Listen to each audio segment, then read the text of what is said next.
पुणे में इंद्रायणी नदी के पुल के टूटने से हुए हादसे में अब तक 4 लोगों की मौत। रेस्क्यू टीम ने अब तक 51 लोगों को बचाया।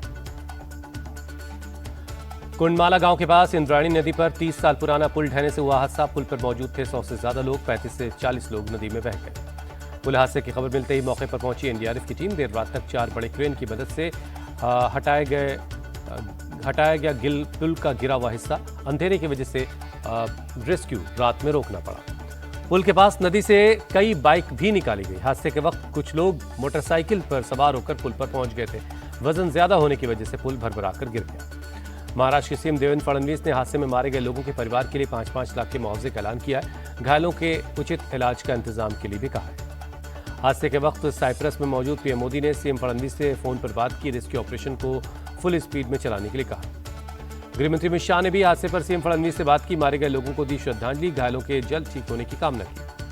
हादसे के बाद मौके पर पहुंचा आपदा प्रबंधन मंत्री गिरीश महाजन ने कहा, सिर्फ पैदल चलने के लिए पुल का इस्तेमाल होता था। बाइक के साथ सैकड़ों लोगों के पुल पर मौजूद होने की वजह से यह हादसा हुआ। एनसीपी शरद गुट के नेता सुप्रिया सुले भी घटनास्थल पर पहुंची। राहत और बचाव के काम का जायजा लिया। सुप्रिया सुले ने पुणे के सिविल अस्पताल का भी दौरा किया। पुल हादसे में घायलों से मुलाकात की। सुप्रिया सुले की लोगों से अपील, मानसून के दौरान घूमने निकलें तो सुरक्षा नियमों का पालन जरूर करें। एनसीपी शरद गुट के नेता रोहित पवार ने हादसे को बताया दुर्भाग्यपूर्ण। कहा, महाराष्ट्र में ऐसे कई पुल हैं जो 100 साल पुराने हैं और उनकी हालत जर्जर हो चुकी है। डिप्टी सीएम अजित पवार ने कलेक्टर से हादसे की डिटेल रिपोर्ट मांगी। दोषियों पर कड़ी कार्रवाई का भरोसा दिया। इंद्रायणी नदी पर पुल ढहने की घटना पर प्रत्यक्षदर्शी होने का दावा करने वाले एक शख्स ने कहा, पुल पर 150 से 200 लोग जमा हो गए थे, लेकिन जब पुल गिरा तो वहां 50 से ज्यादा लोग थे।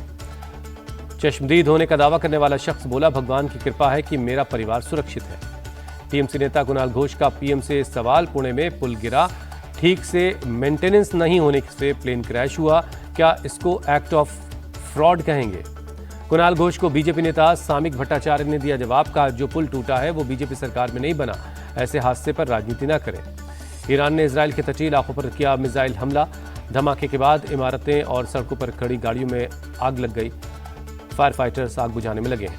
मिसाइल अटैक के बाद फायर ब्रिगेड की टीम आग पर काबू पाने में लगी। फिलहाल किसी के मारे जाने की खबर नहीं है। रेस्क्यू टीम राहत और बचाव काम में लगी है। उत्तरी इजरायल में भी ईरानी मिसाइल ने की भारी तबाही। कॉमर्शियल इमारत को किया टारगेट। इजरायली इमरजेंसी सर्विस मौके पर राहत और बचाव के काम में लगी है। इजरायल पर ईरान के मिसाइल अटैक भी लगातार जारी हैं। देर रात तेल अवीव के आसमान पर दिखी ईरानी मिसाइल्स। एयर डिफेंस सिस्टम ने कई मिसाइलों को हवा में तबाह किया। कई धमाकों की आवाज़ें सुनाई दी गई। ईरानी मिसाइल अटैक के बाद तेज सायरन की आवाज़ गूंजती रही। इमारतों से निकलकर लोग बॉम्ब शेल्टर में पहुंच गए। इजरायली सेना ने ईरान के न्यूक्लियर प्रोजेक्ट के हेडक्वार्टर को बमबारी में तबाह करने का दावा किया। कई और टारगेट को उड़ाने का वीडियो जारी किया। इजरायल ने रविवार को पूरे दिन तेहरान के कई इलाकों में बमबारी की। तेहरान के कई इलाकों में धमाकों की आवाज़ें सुनाई दी। आसमान में छाया काले धुएं का गुबार। पूर्वी ईरान के मशहद में ईरानी रिफ्यूलिंग एयरक्राफ्ट पर इजरायल ने की बमबारी। मशहद के आसमान में दिखा धुएं का गुबार। इजरायली पीएम बेंजामिन नेतन्याहू का दावा, सुलग रहा है तेहरान। कहा, हमने नागरिकों को निशाना नहीं बनाया बल्कि उन्हें तेहरान खाली करने की सलाह दी है। पीएम नेतन्याहू ने ईरान पर लगाया इजरायल के रिहायशी इलाकों पर हमले का आरोप।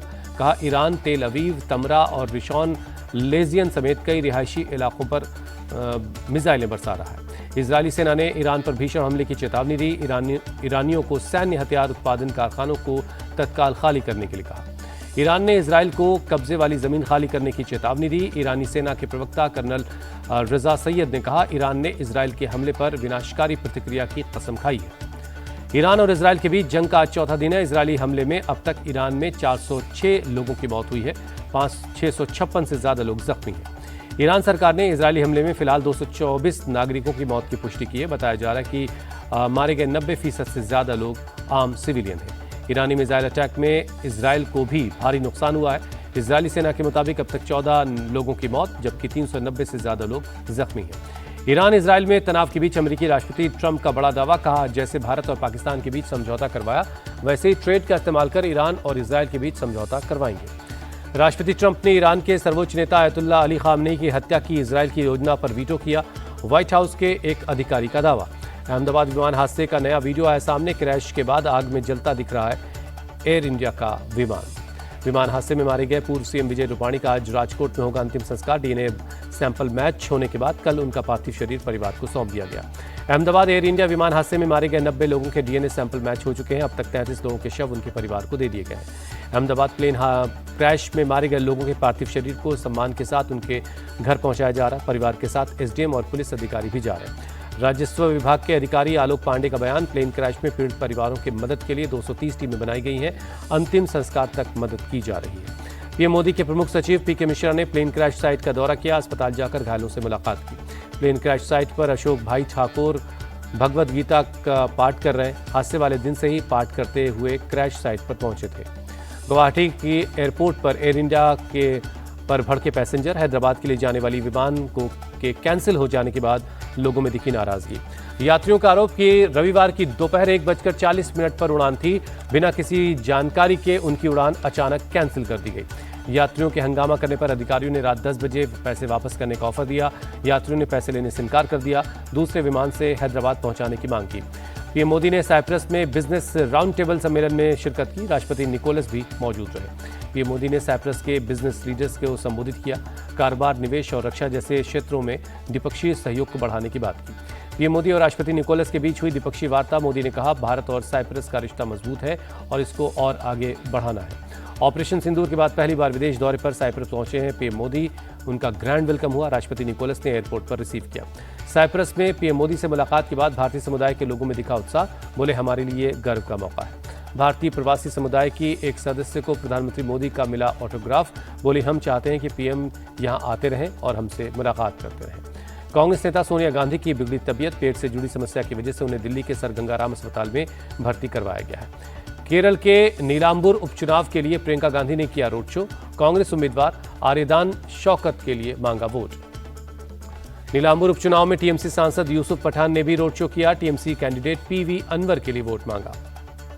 लुधियाना उपचुनाव में उतरी दिल्ली की सीएम रेखा गुप्ता, पूछा, पंजाब में लोग जहरीली शराब से मर रहे हैं, अरविंद केजरीवाल कहां है?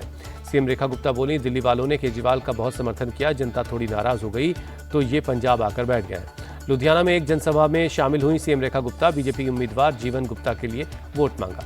बीजेपी नेता शाहनवाज हुसैन का लालू यादव से सवाल, अंबेडकर की फोटो पैरों के पास रखकर क्या संदेश देना चाहते थे? डॉक्टर अंबेडकर के अपमान पर बिहार राज्य अनुसूचित जाति आयोग सख्त, लालू यादव से जवाब मांगा। पटना में बीजेपी कार्यकर्ताओं ने लालू यादव का पुतला फूंका।